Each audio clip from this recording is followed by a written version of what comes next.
Hi, this is Angie from Canterbury Trails Farm. Today I thought I'd talk a little bit about jars. I know when a lot of people are first starting to get into canning, it can be a little bit overwhelming. There's so many different kinds of jars that you don't really get them all at once. You sort of acquire them as you go.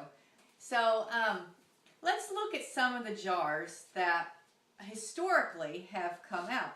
This jar, we don't can with these kind of lids anymore. It's all metal. This jar is from the 30s, and this all metal lid was used primarily from the late 1800s to about the 1940s. So this is just a decorative piece now. You have this clamp style jar. This was used from the late 1800s, again to about the 1920s. It would have had a rubber gasket that you put inside and clamped down. We do not can in these anymore. It is not considered safe. Now these are also just decorative pieces. You might have seen these kind of jars. They open up, they have like the rubber gasket inside of them. These are not used for canning either. You can do any kind of thing that you're putting in the refrigerator, like fermented goods, or which would include pickles. You can use these for storage, but we do not can with the rubber gaskets anymore. They've just been proven not to be a safe way of canning. Likewise, we don't use paraffin wax anymore either. Used to be, and I know when I first started canning, I did, I don't know, it seemed like 1,000 jars of pears. We had a huge pear tree in our little backyard of a house that was built in the 40s. And I canned so many pears, we ate pears for about 7 years, just from, we were in that little ranch house for 1 year. And I did paraffin wax on all of my jars. That's no longer considered a safe way to can. So you don't use paraffin wax anymore. Also, there are some size jars, like this is a half-gallon jar, that are just considered, the gallon jars and the half-gallon jars, you can use them for pickles and stuff. Some people still can in them, but the recommendations are that you don't use these very large jars because it's hard for the very centers to get hot enough, and it just can leave, the temperatures aren't hot enough. It just can leave room for botulism. So we just don't use these great big large jars anymore. So what does that leave now? Jars that you use to can. You have two different kinds of mouths. A lot of times people are confused. You have a wide mouth and you have regular mouth. You can see the difference because the regular mouth will fit right into the wide mouth. Easier to get out later on. You want to use a wide mouth. You use what you have, really, is what it comes down to. Most canners will tell you that. You know, what you have on hand is what you use. But these are quart jars, these big ones. So this is 4 cups right here. The next size we have are pint jars. These are 2 cups. These were some beautiful ones that, these are not old antique ones. These were released in a limited edition from ball canning jars to commemorate some of their historical ones. That from 1913 to 1915, they did green, they did blue, and they did purple. And I think they might have done an amber. I was hoping they would do pink, but they didn't do any pink ones. But these are just regular mouth. There was a green, blue, and purple one, and there's a wide mouth one. And here's just a plain old regular clear jar, regular mouth. So these are pint jars. Next we have some other jars. This is a pint jar. This is a jelly jar. And it's long and skinny, and I don't really have a lot of these. I got these from, again, my kid's Nana, and I have powdered tomatoes in this. So it's just a textured, it has like a diamond texture on it. So that's a tall, skinny one. Here's another jam jar. This is a jam jar that has a decorative embossing, fruit embossing on it. This is a pint jar. Most jelly and jam jars are half pint jars. They're these smaller ones. They can come with, mine has an old label still on it. They can come with the smooth sides, or you can get decorative ones. This will have like an embossed diamond pattern on it. So these are good for gift giving because they're just a little fancier. Also, we have half pint jars of these sort of rounded ones that are for jams and jellies. This one has embossed fruit on it.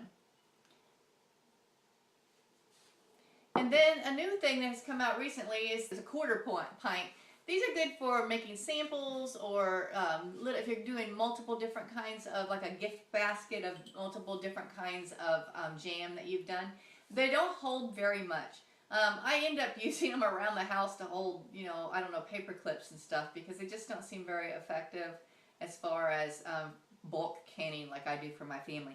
They are good for holding condiments or stuff like that in lunches. You need with your jars are the rings. These are the metal rings, and you get them wide mouth rings or regular mouth rings. And the cool thing about this, and a lot of people don't realize this when you're first canning, is a wide mouth ring will fit a quart jar, a wide mouth quart jar, and a wide mouth ring will also fit the wide mouth pint jar.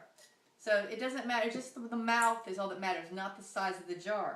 Same thing with the ring for a regular mouth jar. It will fit any of these smaller jars. It will fit the half pint, it will fit the quarter pint, it will fit the pint, or it will fit the regular mouth quart jar.